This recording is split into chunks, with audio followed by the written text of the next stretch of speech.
Are you working on nights and weekends, holidays, and even while you're on vacation? And does that feel overwhelming and drain your energy?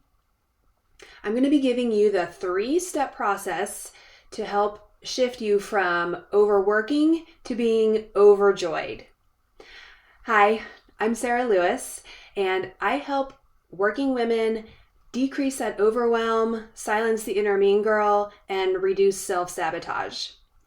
Now, you may think that this is going to be a video about setting boundaries, and you may feel like you need to set boundaries, but there is a step before setting boundaries that you need to take in order to make this process work, in order to make boundaries work.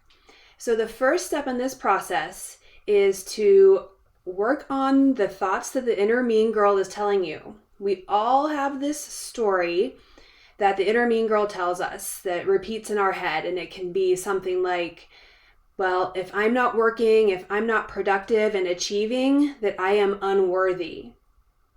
Or it could be, if I'm not productive all the time, I'm lazy. So we have these stories that play out in our subconscious. We hear them, but what happens is our behaviors are driven by those beliefs. And these beliefs were formed back in childhood, so they live in the subconscious, and we act and behave according to these beliefs. So before you can actually set a boundary, we have to address what the inner mean girl is telling us. What is that story?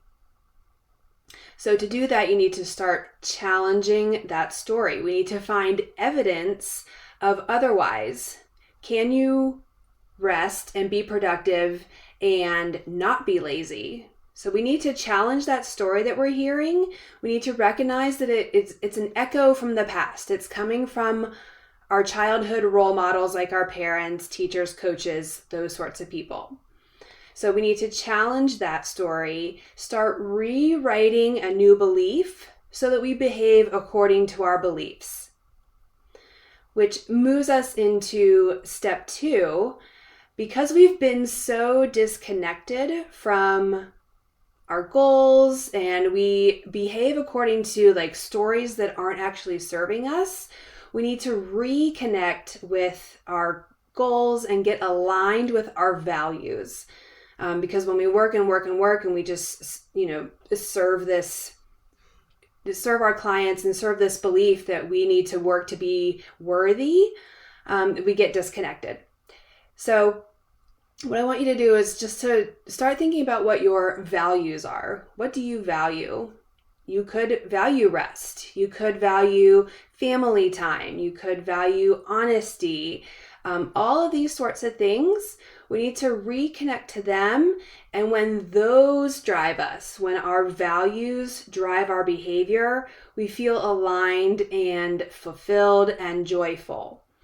Okay, so once you've identified your values, you can connect those to your goals, right? So our goals are aligned with our values, and then we're moving in this direction of joyful work as opposed to just productive all the time for the sake of being productive, for the sake of feeling worthy. All right. So after you've done that, step 2 is identifying your values and aligning your values with your goals. After that, we need to create a habit. So creating habits is step 3.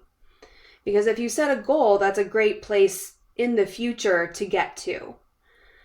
So we need to set the habits in order to get that daily action that supports our goals and moves us towards our goals.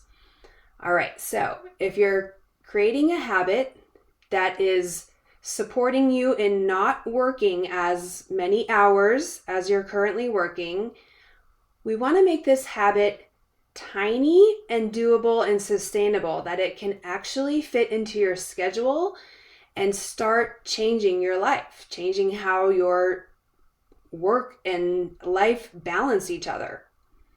So think tiny non-working habits. So one idea may be that you eat lunch away from screens. Like you can take like a 20-minute lunch totally away from your computer, Leave your phone where your computer is. Like literally walk away from screens and have a 20-minute lunch just peacefully without social media scrolling, those sorts of things. Give your mind an actual break. And then nourish yourself with like healthy food so that you're not mindlessly eating as you're scrolling, right?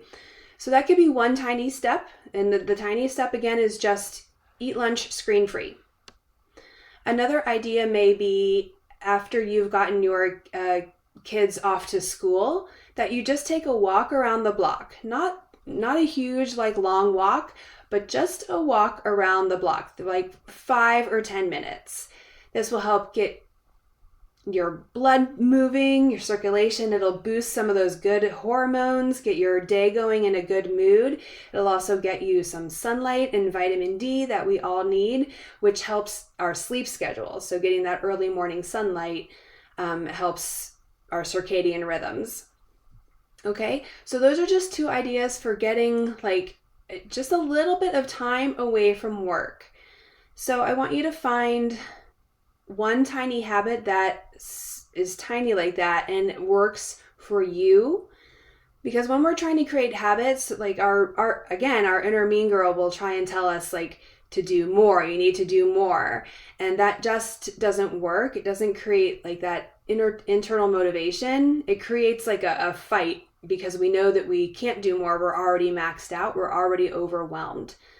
Okay, so ignore the inner mean girl and do the tiny habits.